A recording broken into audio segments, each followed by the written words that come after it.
There's this guy I know, a friend of years, a friend of tears. We met each other in the autumn of 1980, and it didn't take long for each of us to realize that we were as different as could be, but that we also shared the right things in common that would build a bond that would carry us through our high school years and even beyond.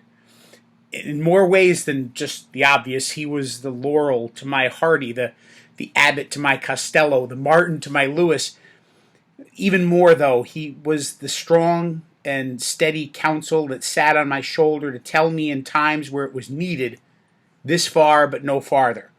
And no, you may want to, and it'll feel great while you're doing it, but you don't want to be that man.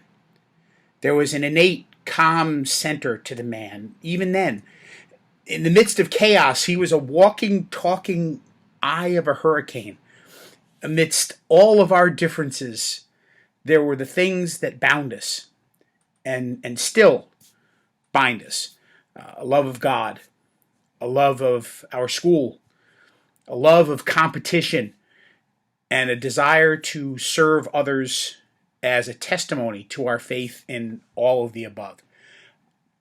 Greg Florence saw me through some of the darker times of my teen years. He talked me through the pains and strains of having a father that would make the great Santini seem like Bob Ross painting happy little trees.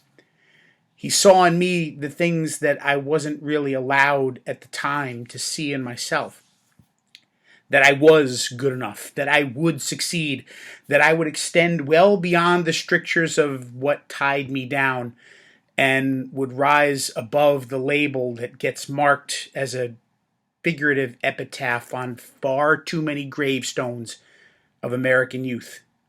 Here lies potential, never fertilized, never realized.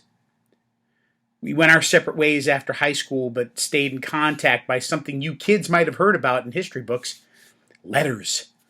He told me of his first year at Annapolis, how he was really fighting it, how hard it was, and how they just wouldn't let him fail.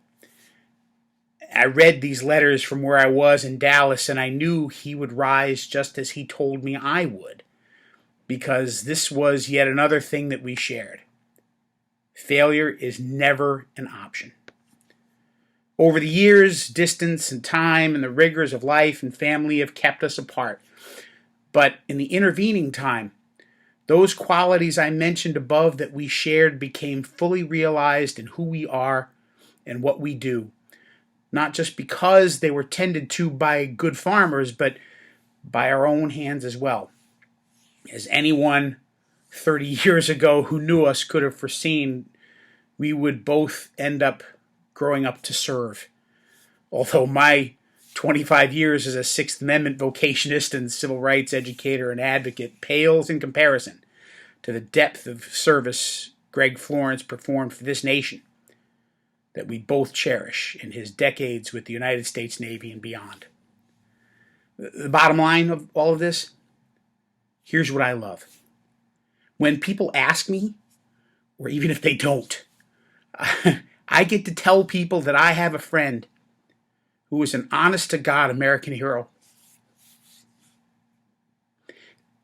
And this has nothing to do with rank or title or medals on a chest. It is all about honor and respect and duty and serving others above self.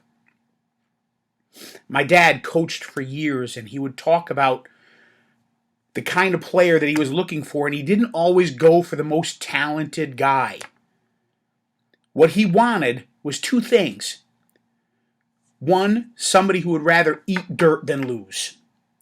But secondly, and almost as importantly, he wanted someone who made everybody else better by doing what they did. That's Greg. Greg makes everybody else around him better by being who he is. You know what? You've been a hero for a lot longer than you ever wore a uniform. You've been a hero as long as I've known you. You're my hero.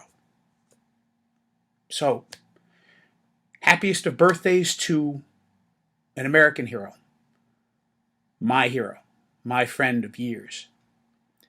It's a rare occurrence to know someone who, whenever you walk into a room with him, you know that you are standing next to the best man in the room. God bless you, my friend.